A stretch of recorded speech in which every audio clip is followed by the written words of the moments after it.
बहुत साल पहले की बात है। किसी जंगल में एक सुंदर बगीचा था।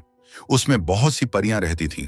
एक रात को जब वे उड़न खटोले में बैठकर सैर के लिए निकलीं, उड़ते उड़ते वे एक राजा के महल की छत से होकर गुजरीं। गर्मी के दिन थे, चांदनी रात थी।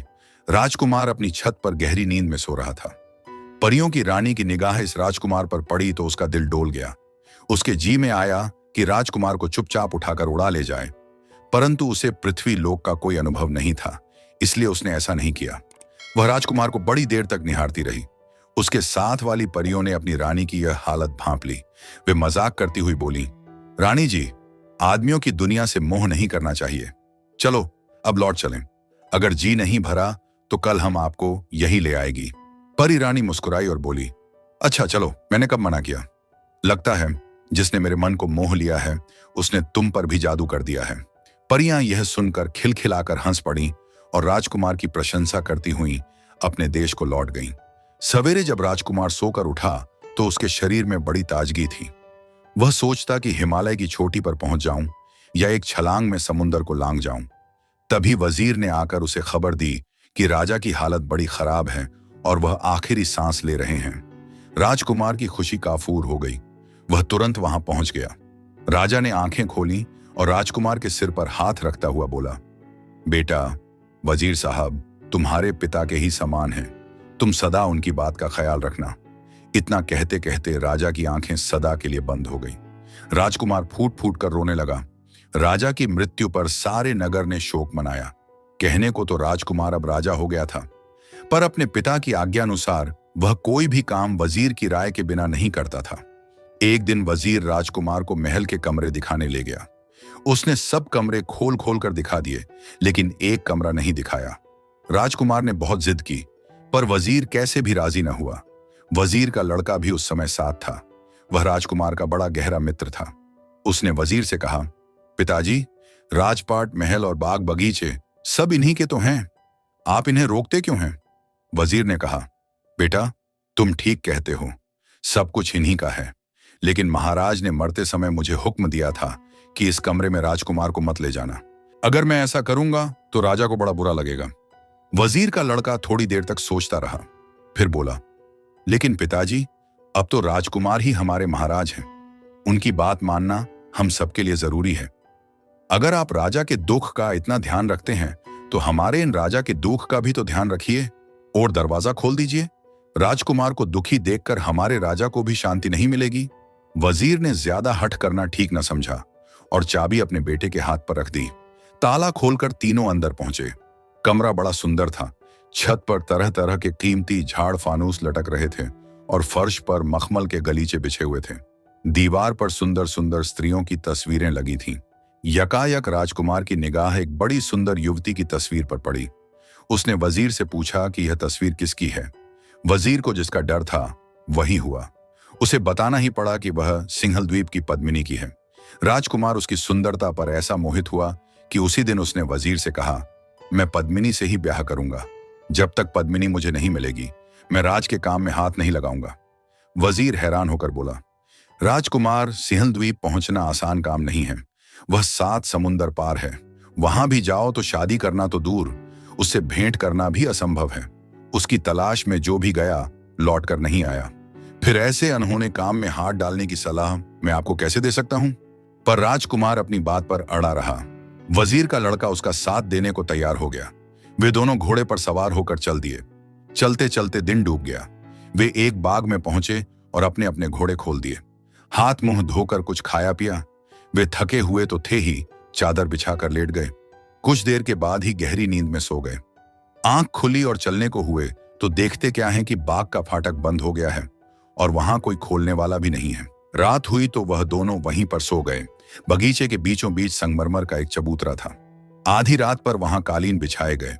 फूलों और इत्र की सुगंध चारों ओर फैलने लगी। फिर चबूतरे पर एक सोने का सिंहासन रख दिया गया। कुछ ही देर में घर घर करता हुआ एक उड़न खटोला वहां उतरा।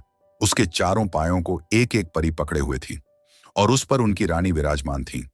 चारों परियों ने अपनी रानी को सहारा देकर नीचे उतारा और रत्न जड़ित सोने के सिंहासन पर बिठा दिया।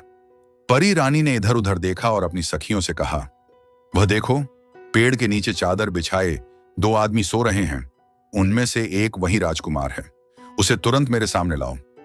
हुक्म करने की देर थी कि परियां सोते हुए राजकुमार को अपनी रानी के सामने ले आईं। राजकुमार की आंख खुल गई और वह परियों की जगमगाहट से चकाचौंध हो गया। परियों को अपने आगे पीछे देखकर उसे बड़ा डर लगा और हाथ जोड़कर बोला, मुझे जाने दीजिए। परी रानी ने मुस्कुराते हुए कहा, राजकुमार, अब तुम कहीं नहीं जा सकते, तुम्हें मुझसे विवाह करना होगा। राजकुमार बड़ी मुसीबत में पड़ गया। बोला, परी रानी, मैं क्षमा चाहता हूं, मैं सिंहल द्वीप की पद्मिनी की तलाश में निकला हूं, इस समय मैं विवाह नहीं कर सकता। परी ने कहा, भोले राजकुमार, सिंहल द्वीप की पद्मिनी तक आदमी की पहुंच संभव नहीं है, वह दैवी शक्ति के बिना कभी नहीं मिल सकती। अगर तुम मुझसे विवाह कर लोगे तो मैं तुम्हें ऐसी चीज दूंगी जिससे सिंहल द्वीप की पद्मिनी तुम्हें आसानी से मिल जाएगी। राजकुमार यह सुनकर बड़ा खुश हुआ और बोला, परी रानी, मैं तुमसे जरूर शादी करूंगा, पर तुम्हें मेरी एक बात माननी होगी। मैं जब पद्मिनी को लेकर लौटूंगा तभी तुम्हें अपने साथ ले जा सकूंगा। मैं प्रतिज्ञा करता हूं कि मेरी इस बात में कोई हेर फेर नहीं होगी। परी ने प्रसन्न होकर अपनी अंगूठी उतारी और राजकुमार की उंगली में पहनाती हुई बोली, यह अंगूठी जब तक तुम्हारे पास रहेगी कोई भी विपत्ति तुम्हारे ऊपर असर न करेगी। इसके पास रहने से तुम्हारे ऊपर किसी का जादू टोना नहीं चल सकेगा। अंगूठी देकर परी रानी आकाश में उड़ गई। राजकुमार वजीर के लड़के के पास आकर सो गया। सवेरे उन दोनों ने देखा कि बगीचे का फाटक खुला हुआ है। वे दोनों घोड़ों पर सवार होकर चल दिए। पद्मिनी से मिलने की राजकुमार को ऐसी उतावली थी कि वह इतना तेज चला कि वजीर का लड़का उससे बिछुड़ गया। चलते चलते राजकुमार एक ऐसे राज्य में पहुंचा जहां हर दरवाजे पर तलवारें ही तलवारें टंगी हुई थीं। एक दरवाजे पर उसने एक बुढ़िया को बैठे हुए देखा। उसे बड़े जोर की प्यास लगी थी। पानी पीने के लिए वह बुढ़िया के पास पहुंच गया। बुढ़िया झूठ मूठ का लाड दिखाती हुई बोली, हाय बेटा, तू बड़े दिनों के बाद दिखाई दिया है, तू तो मुझे पहचान भी नहीं रहा, भूल गया अपनी बुआ को। यह कहते कहते उसने राजकुमार को हृदय से लगा लिया और चुपचाप उसकी अंगूठी उतार ली। इसके बाद उसने राजकुमार को मक्खी बनाकर दीवार से चिपका दिया। उधर वजीर के लड़के को राजकुमार की तलाश में भटकते भटकते बहुत दिन निकल गए। अंत में उसे एक उपाय सूझा। वह परी रानी के बगीचे में पहुंचा और रात को एक पेड़ पर चढ़ गया। आधी रात को परी रानी उसी चबूतरे पर उतरी। वह वजीर के लड़के की विपदा को समझ गई। उसने उसे सामने बुलाकर कहा, यहां से 100 योजन की दूरी पर एक जंगल है, उसमें तरह तरह के हिंसक पशु रहते हैं। वहां ताड़ के पेड़ पर एक पिंजड़ा टंगा हुआ है, उसमें एक तोता बैठा है। उस तोते में उस जादूगरनी का सारा जान छिपा है जिसने तुम्हारे राजकुमार को मक्खी बनाकर अपने घर में दीवार से चिपका रखा है। वजीर के लड़के ने पूछा, इतनी दूर मैं कैसे पहुंच सकता हूं? परी रानी ने वजीर के लड़के को अपने कान की बाली उतार कर दी और कहा कि इसको पास रखने से तुम 100 योजन 1 घंटे में तय कर लोगे। इसमें एक खूबी यह भी है कि तुम सबको देख सकोगे और तुम्हें कोई नहीं देख पाएगा। इस प्रकार तोते के पिंजड़े तक पहुंचने में तुम्हें कोई कठिनाई नहीं होगी और तोते को मारना तुम्हारे बाएं हाथ का खेल होगा। वजीर का लड़का बाली लेकर खुशी खुशी के पास पहुंचकर उसने पिंजड़ा उतारा और तोते की गर्दन मरोड़ डाली। इधर तोते का मरना था कि जादूगरनी का भी अंत हो गया। वजीर का लड़का वहां से जादूगरनी के घर पहुंचा। जादूगरनी की उंगली से जैसे ही उसने अंगूठी खींची कि राजकुमार मक्खी से फिर आदमी बन गया। वजीर के लड़के से मिलकर राजकुमार खुशी के मारे उछल पड़ा। वजीर के लड़के ने राजकुमार को सारा किस्सा कह सुनाया। अब दोनों साथ साथ पद्मिनी से मिलने चल दिए।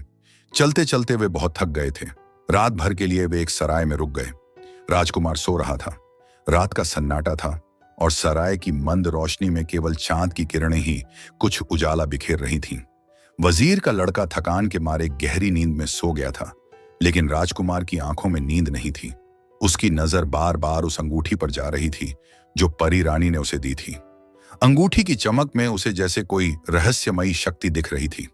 वह सोच में डूब गया कि क्या यह अंगूठी वाकई उसे पद्मिनी तक पहुंचा पाएगी या यह सिर्फ एक सपना है जो उसे और उलझन में डाल रहा है। तभी सराय के बाहर से एक हल्की सी आहट सुनाई दी। राजकुमार सतर्क हो गया। उसने धीरे से खिड़की की ओर झांका। बाहर एक विचित्र साया दिखाई दिया। एक लंबा काला लबादा पहने कोई शख्स जिसके चेहरे पर चांदनी की रोशनी पड़ रही थी।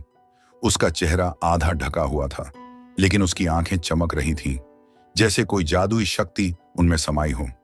राजकुमार का दिल जोर जोर से धड़कने लगा। उसने अंगूठी को कसकर पकड़ लिया और चुपके से वजीर के लड़के को जगाया। क्या हुआ राजकुमार? वजीर का लड़का नींद में बड़बड़ाया। बाहर कोई है, राजकुमार ने धीमी आवाज में कहा। लगता है हमें कोई देख रहा है। वजीर का लड़का तुरंत उठा और खिड़की की ओर गया। उसने उस साए को देखा जो अब धीरे धीरे सराय के मुख्य द्वार की ओर बढ़ रहा था। यह कोई साधारण इंसान नहीं है, उसने कहा। परी रानी की बाली मेरे पास है, मैं देखता हूं कि यह कौन है। उसने बाली को अपनी हथेली में लिया और जैसे ही उसने उसे छुआ वह अदृश्य हो गया। वजीर का लड़का चुपके से उस साए के पीछे गया। साया सराय के आंगन में रुक गया और अपने लबादे से एक छोटा सा दर्पण निकाला। उसने दर्पण को चांद की रोशनी में उठाया और उसमें से एक नीली किरण निकली जो सीधे राजकुमार के कमरे की ओर गई। वजीर का लड़का समझ गया कि यह कोई जादू है। उसने तुरंत बाली को हवा में लहराया और एक सुनहरी रोशनी चारों ओर फैल गई जिसने नीली किरण को नष्ट कर दिया। साया चौंक गया और इधर उधर देखने लगा। वजीर का लड़का तेजी से उसके पास पहुंचा और उसका लबादा खींच दिया। सामने एक औरत थी जिसके चेहरे पर क्रोध और आश्चर्य का मिश्रण था। तू कौन है जो मेरे जादू को तोड़ रहा है? उसने गर्जना की। मैं वही हूं जो अपने दोस्त को बचाने आया है, वजीर के लड़के ने कहा। तू कौन है और राजकुमार के पीछे क्यों पड़ी है? वह औरत हंसी और बोली, मैं सिंहल द्वीप की रक्षक हूं। पद्मिनी मेरी छोटी बहन है। कोई भी उस तक नहीं पहुंच सकता जब तक वह मेरे जादू को ना तोड़े। लेकिन तुमने मेरी शक्ति को चुनौती दी है और इसके लिए तुम्हें कीमत चुकानी पड़ेगी। वजीर का लड़का बिना डरे बोला, हमारा इरादा साफ है। हम पद्मिनी से मिलना चाहते हैं और तुम हमें नहीं रोक सकती। उसने बाली को फिर से हवा में लहराया और इस बार एक तेज सुनहरी लहर ने उस औरत को पीछे धकेल दिया। वह चीखी और गायब हो गई, लेकिन जाते जाते उसने कहा, सिंहल द्वीप की आखिरी सीढ़ी पर मेरा इंतजार करना, वहां तुम्हारा अंत होगा। वजीर का लड़का वापस राजकुमार के पास लौटा और सारी बात बताई। राजकुमार ने कहा, यह अंगूठी और तुम्हारी बाली ही हमारी ताकत है। अब हमें रुकना नहीं है। चलो सिंहल द्वीप की ओर बढ़ते हैं। अगले दिन दोनों फिर से अपनी यात्रा पर निकल पड़े। कई दिन और रात गुजर गए। वे जंगलों, नदियों और पहाड़ों को पार करते हुए आखिरकार समुद्र के किनारे पहुंचे। सामने 7 समुद्रों का विशाल विस्तार था। राजकुमार निराश होकर बोला, इतने बड़े समुद्र को हम कैसे पार करेंगे? वजीर का लड़का मुस्कुराया और बोला, परी रानी की शक्ति हमारे साथ है। उसने बाली को समुद्र की ओर उठाया और देखते देखते एक सुनहरी नाव प्रकट हुई जो हवा में तैर रही थी। दोनों उस नाव पर सवार हो गए और नाव तेजी से समुद्र के ऊपर उड़ने लगी। 7 समुद्र पार करने में उन्हें केवल 1 रात लगी। सुबह होते होते वे सिंहल द्वीप के किनारे पर थे। सिंहल द्वीप का दृश्य किसी स्वर्ग से कम नहीं था। चारों ओर फूलों की महक, चमकते झरने और सुनहरी रेत बिखरी हुई थी। लेकिन जैसे ही वे आगे बढ़े, एक विशाल महल दिखाई दिया जिसके द्वार पर वही औरत खड़ी थी जो सराय में मिली थी। आ गए तुम लोग, उसने व्यंग्य से कहा, लेकिन यहां से आगे कोई नहीं जाता। राजकुमार ने अंगूठी को कसकर पकड़ा और बोला, मैं पद्मिनी से मिलने आया हूं और तुम मुझे नहीं रोक सकती। उसने अंगूठी को हवा में उठाया और एक तेज रोशनी ने उस औरत को घेर लिया। वह औरत चीखी और उसका शरीर धीरे धीरे हवा में घुलने लगा। जाते जाते वह बोली, पद्मिनी तुम्हें मिलेगी, लेकिन उसका दिल जीतना तुम्हारा इम्तिहान है। महल के द्वार खुल गए और राजकुमार अंदर दाखिल हुआ। वहां एक सुनहरे सिंहासन पर पद्मिनी बैठी थी, ठीक वही जिसकी तस्वीर उसने उस कमरे में देखी थी। उसकी सुंदरता ऐसी थी कि राजकुमार एक पल को ठगा सा रह गया। लेकिन पद्मिनी की आंखों में एक उदासी थी। उसने कहा, तुमने मेरी बहन को हरा दिया, लेकिन मेरा दिल जीतने के लिए तुम्हें एक सवाल का जवाब देना होगा। कौन सा सवाल? राजकुमार ने पूछा। पद्मिनी ने कहा, सच्चा प्यार क्या है? अगर तुम इसका जवाब दे सको तो मैं तुम्हारी हो जाऊंगी। राजकुमार कुछ पल सोच में डूब गया। फिर उसने कहा, सच्चा प्यार वह है जो बिना किसी शर्त के हो। वह प्यार जो न तो धन देखता है, न रूप, न ही शक्ति। वह प्यार जो केवल दिल से दिल तक जाता है और हर मुश्किल में साथ देता है। मैंने तुम्हें केवल एक तस्वीर में देखा, लेकिन तुम्हारे लिए मैंने 7 समुद्र पार किए, जादू से लड़ा और हर खतरे का सामना किया। मेरा प्यार तुम्हारे लिए मेरी हर सांस में है। पद्मिनी की आंखें नम हो गईं। उसने कहा, तुमने सही जवाब दिया राजकुमार, मेरा दिल तुम्हारा है। उसने राजकुमार का हाथ थामा और दोनों ने एक दूसरे को गले लगाया। लेकिन कहानी यहीं खत्म नहीं हुई। राजकुमार को अपनी प्रतिज्ञा याद आई। उसने पद्मिनी को सारी बात बताई, परी रानी के बारे में, उसकी अंगूठी के बारे में। पद्मिनी मुस्कुराई और बोली, परी रानी का दिल भी तुम पर आया है और उसने तुम्हारी जान बचाई। मैं उसका मान रखूंगी। तुम उसे अपने साथ ले जाओ और हम दोनों तुम्हारी रानियां बनेंगी। राजकुमार और वजीर का लड़का पद्मिनी को लेकर वापस लौटे। रास्ते में वे उस बगीचे में रुके जहां परी रानी का उड़न खटोला उतरता था। आधी रात को परी रानी फिर आई। उसने राजकुमार और पद्मिनी को साथ देखा और उसकी आंखों में एक चमक आई। तुमने अपनी प्रतिज्ञा निभाई राजकुमार, उसने कहा। मैं तुम्हारे साथ चलूंगी। और इस तरह राजकुमार, पद्मिनी और परी रानी तीनों अपने राज्य लौटे।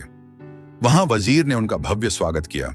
राजकुमार ने दोनों रानियों के साथ विवाह किया और उनका राज्य प्रेम, शांति और समृद्धि से भर गया।